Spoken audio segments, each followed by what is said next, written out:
My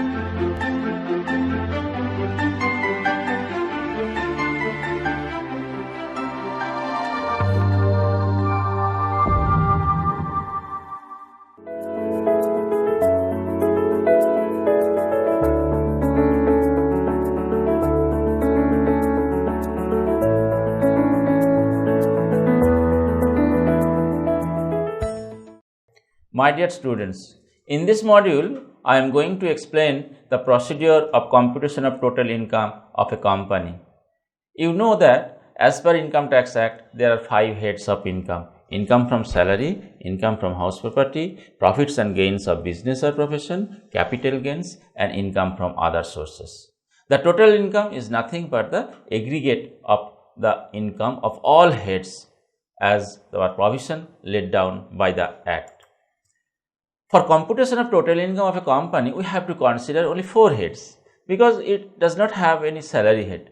So, you have to consider the heads like income from house property, income from business, capital gains, and income from other sources. Let me explain the steps. This is a table, computation of total income for the corporate assessee. So, you have to consider the income from house property, income from business, capital gains, income from other sources. So, you have to aggregate all the incomes coming under these heads as per provisions of the Income Tax Act. This is the aggregated income.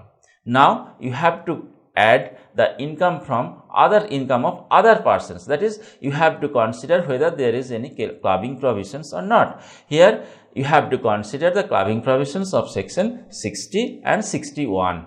Provision 60 says that transfer of income without transfer of assets, and section 61 says that revocable transfer of assets. So, if there is any such income as per provisions section 60 and 61, you have to add with the aggregated income.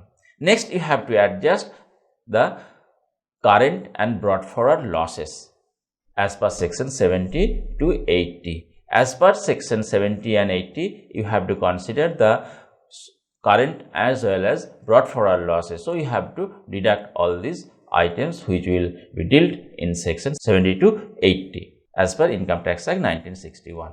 So, you will get the gross total income. From gross total income, you have to deduct the deductions under chapter 6A as of the Income Tax Act.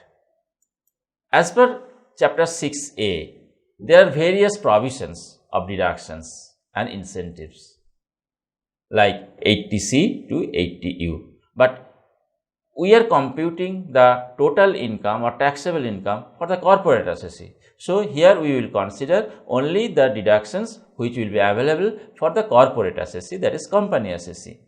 Here I have given the sections, the provisions which are applicable to a corporate assessee, like section 80G, which is donations to charitable institutions, section 80GGA, donation for scientific research or rural development, section 80GGB, contribution to political parties, 80IA, profits and gains from industrial undertaking engaged in infrastructural development, 80IAB, profits and gains by an undertaking or enterprise engaged in development of special economic zone, 80IB, profits and gains from certain industrial undertaking other than infrastructural development. 80IC, 80ID, 80IE, all are relating to the tax incentives. 80JJA, profit and gains from business of collecting and processing of biodegradable waste. 80JJAA, employment of new workmen, and 80LA, income of offshore banking units. So, 80C to 80U, we are considering the sections, the provisions which are only relates to the company assessee. If you go into detail of these provisions, you can see the only one company may not avail all these sections. All the provisions cannot be applicable to one company because the deductions, the provisions are relating to a specific nature or nature of the business of the company. So, for example, profit and gains from hotel and convention centers in specified area, or which is dealt in Section 80 ID, or Section 80 IE special provision for certain undertaking in northeastern states. So, the companies which are established in other states cannot avail this section. Again, 80 JJA, profits and gains from business of collecting and processing of biodegradable waste. So, the company who deals with the computer software cannot get this deduction under Section 80 JJA. Similarly, 80 IC, profits and gains of certain undertaking in certain category states. So, if the company is established in the specific states, they can avail this deduction under Section 80C. In the same way, 80G is relating to donations to charitable institutions, 80GGB contribution to political parties. So, all the provisions, all the deductions are relating to a specific purpose. If the company fulfills the specific purpose, then the specific deduction may be available by the company for computation of total income.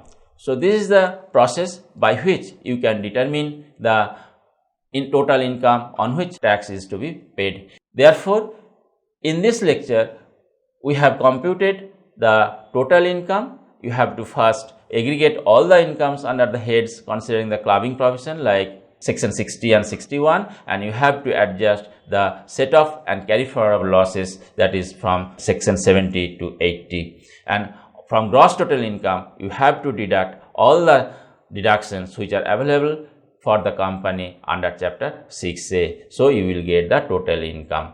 On this total income, the company is to pay tax for the particular previous year. I hope you have understood the concept of calculating the total income on which the tax will be paid by the company. Thank you.